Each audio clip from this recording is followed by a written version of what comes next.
weak men use their power to get what they Unajua hiyo, want. that's an example of like, for instance, dem anapita unampigia binja. That's sort of disrespect.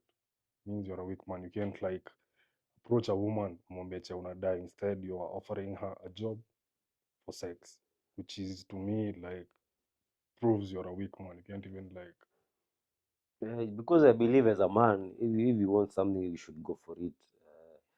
With using the correct method, as in like a man. Unajua kuna ile kitu kuendea kitu like a man. But now because in that position of power, unajua kuna wale watu like kuna categories of men. Kuna wale wanaume hawajui kujiongelelea kwa dem. unajua the question is like, would them as in this chick is desperate for that job, like she's definitely struggling when it comes to providing for her family.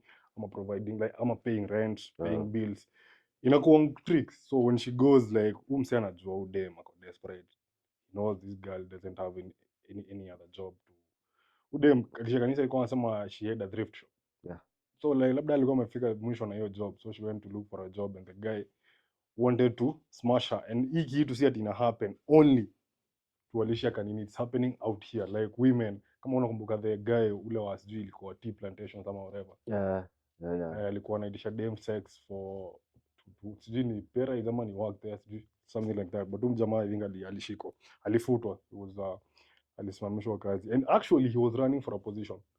So if people with power and money, like, they are unstoppable, they are most probably above